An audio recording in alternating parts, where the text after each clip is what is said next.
The other day I was playing Helldivers and I came out of a mission, because that's what you usually do and you don't just stay in the ship and stand around doing nothing.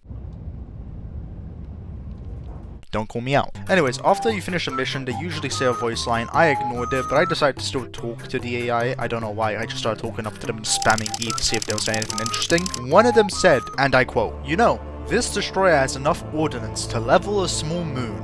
I've done the calculations myself." I alt-tabbed faster than Diddy made a party. Because you know, you don't just give me information like that and expect me not to go absurd with it and start obsessing over it for about a week. But this made me question, how much could every super destroyer destroy if they fired all of their weapons, all of their arsenal, all of their ordnance, all of whatever you want to call their weaponry at once? To really start this off, we have to define the word level, and by that I mean like leveling a moon, because it says level a moon, it doesn't say destroy one, so we want to really know what level means. And so when searching up the definition of level, the closest thing I could get to what I wanted is to demolish a building or a town. So I had to look more into this part of the definition, and so all I did was just look at the synonyms, which had stuff like destroy, blow up, dismantle, pulverize, obliterate. It might just be lazy work, but I'm pretty sure when they say level a moon, they mean destroy it. And so I'm just gonna go with that for the rest of this video. If you don't agree, womp womp. Anyways, this is gonna be a short part of the video. It's not really gonna be a section. I'm just gonna be saying how much energy TNT wise does it take to destroy the moon.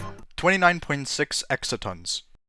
I'm actually going to consider the fact that they said it's a small moon, so I'm just going to make it half the moon, which is 14.8 exatons of TNT. But now we can finally move on to the first case study. Active player count. Steam had a peak player count of 458,709 Steam players online on this game in one go.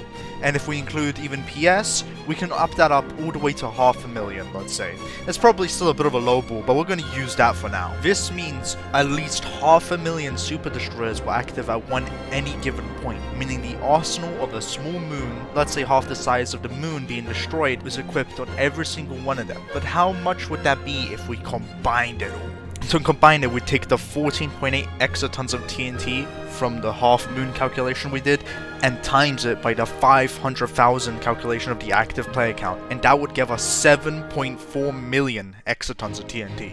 Or 7.4 runatons of TNT if you want to make your life easier. If you're wondering, this is like casually wiping Uranus, Neptune, all of the Terrarian planets, Pluto, and all of the moons in the entire solar system all combined in one go. If not more, but I don't want to quote myself on that. If we specifically follow Versus Wiki, this would be about large planetary. But we can push this further. Let's talk about every single person that has ever bought Helldivers, therefore meaning that they all had their own separate super destroyer at any one given point, meaning that there had to be millions of super destroyers. 3 months into the game's release, it already sold 12 million copies, and since I don't have any other data other than Steam community, we're going to use that to estimate how many copies Helldivers are sold in the lowball. The Steam community page had 312,776 members at this 3-month mark. Now currently it has over 421,391.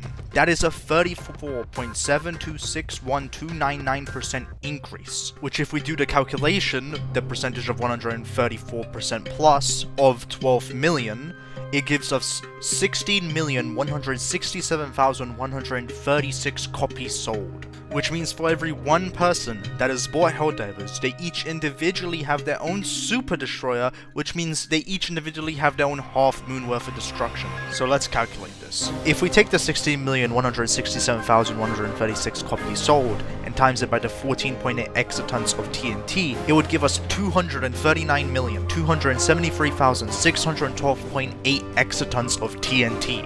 To put in the scale just how much destruction this would be enough to destroy every single planet on the galaxy board of the Helldivers map in one go, or the real life equivalent of destroying all almost 6,000 exoplanets that could contain life that we have ever found in the history of humanity.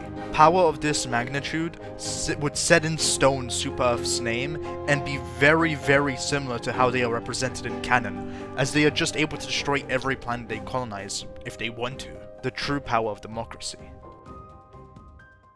But who says I'm gonna stop here? I want to know how high I can go. I want to know if I can reach for something that is literally impossible to be the case, but at the same time you can't really disprove it being impossible. It's just like, it's a possibility that's out there.